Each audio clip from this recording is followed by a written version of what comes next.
Hi friends, this is Shivaram Yadav and welcome to nose video cinema talkies. Friends, ఈ వీడియోలో మీకు నేను వెన్నెల కిషోర్ లీడ్ రోల్ పోషించిన శ్రీకాకుళం షెర్లాక్ హోమ్స్ మూవీ యొక్క రివ్యూ చెప్తానండి. ఈ మూవీ యొక్క లెంగ్త్ వచ్చేసి సుమారుగా 2 hours అండి. శ్రీ గణపతి మూవీస్ బ్యానర్పై వెన్నపూస రమణారెడ్డి నిర్మించారండి. డైరెక్టర్ వచ్చేసి రైటర్ మోహన్ అండి.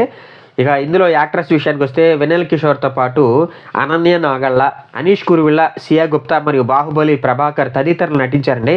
ఈ ఓవరాల్గా మూవీ బాగుందా అంటే మాత్రం మీరు ఈ సినిమా ట్రైలర్ చూసి ఇదేదో ఏజెంట్ సాయి శ్రీనివాస్ ఆత్రే రేంజ్లో ఊహించుకుంటే మాత్రం బొక్కబోర్ల పడతారు, కంప్లీట్గా డిసప్పాయింట్ అవుతారన్నమాట. నేను కూడా ఆ రేంజ్లో ఊహించుకుని వెళ్ళానండి. అబ్బే, నాకైతే అస్సలు ఎక్కల. మరి ఈ మూవీ మీకు నచ్చిందా లేదా అనేది కింద మీ ఒపీనియన్ కామెంట్ రూపంలో తెలియచేయండి.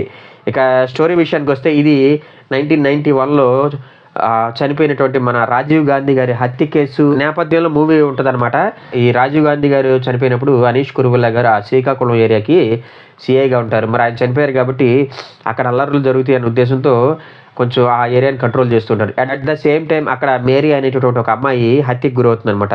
ఒక పక్క ప్రధానమంత్రి చనిపోయారు, దానికి సంబంధించి గొడవలు జరగకుండా బందోబస్తు చూసుకోవాలి. మరో పక్క ఈ మర్డర్ కేసు ఇన్వెస్టిగేషను రెండు కొంచెం కష్టంగా ఉన్నాయని చెప్పేసి ఈ సిఐ క్యారెక్టరు ఆ మర్డర్ కేసు ఇన్వెస్టిగేషన్ని మన హీరో వెన్నెల కిషోర్ గారికి అప్పచెప్తారనమాట. మరి వెన్నెల కిషోర్ ఆ కేసుని ఎలా డీల్ చేశాడు, ఫైనల్గా ఎవరెవరిని అనుమానించాడు, ఎటు తిరిగింది ఏంటి అన్నది మనకి సినిమా చూసి తెలుసుకుంటే బాగుంటుంది అనమాట.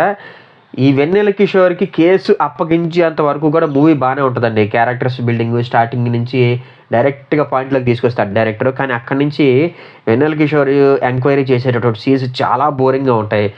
మరీ ముఖ్యంగా అనన్య నాగళ్ళ లవ్ స్టోరీ అయితే మాత్రం నాకైతే అసలు థ్రిల్కి గురి చేయాల.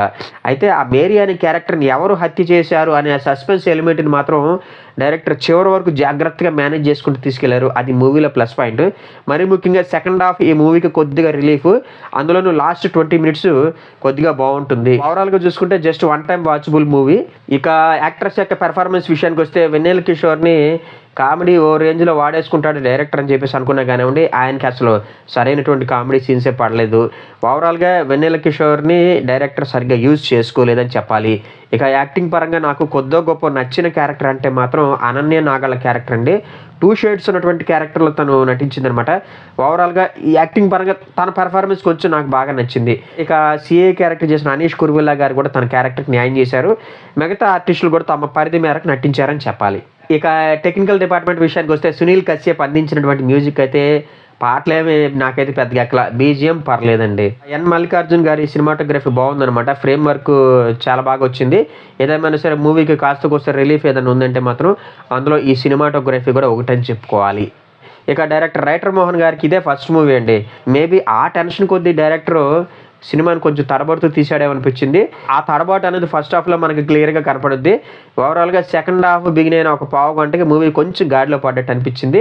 మరీ ముఖ్యంగా క్లైమాక్స్ని ఎండ్ చేసిన విధానం అయితే నాకైతే నచ్చింది. అవినాష్ జీ అందించినటువంటి ఎడిటింగ్ అయితే పర్లేదండి. కాకపోతే ఎడిటింగ్ ఇంకొంచెం బెటర్గా చేస్తుంటే బాగుండేది అనేది నా అభిప్రాయము. ఈ మూవీకి నేను ఇచ్చే రేటింగ్ వచ్చేసి 2.5 అండి. నా ప్రజెంటేషన్ కనుక మీకు నచ్చినట్లయితే ఈ వీడియోని లైక్ చేయండి, షేర్ చేయండి. మీ ఫ్రెండ్స్ అండ్ ఫ్యామిలీ మెంబర్స్ చేత కూడా మన యూట్యూబ్ ఛానల్ని కొంచెం సబ్స్క్రైబ్ చేయించండి. థ్యాంక్ యూ అండ్ జై హింద్.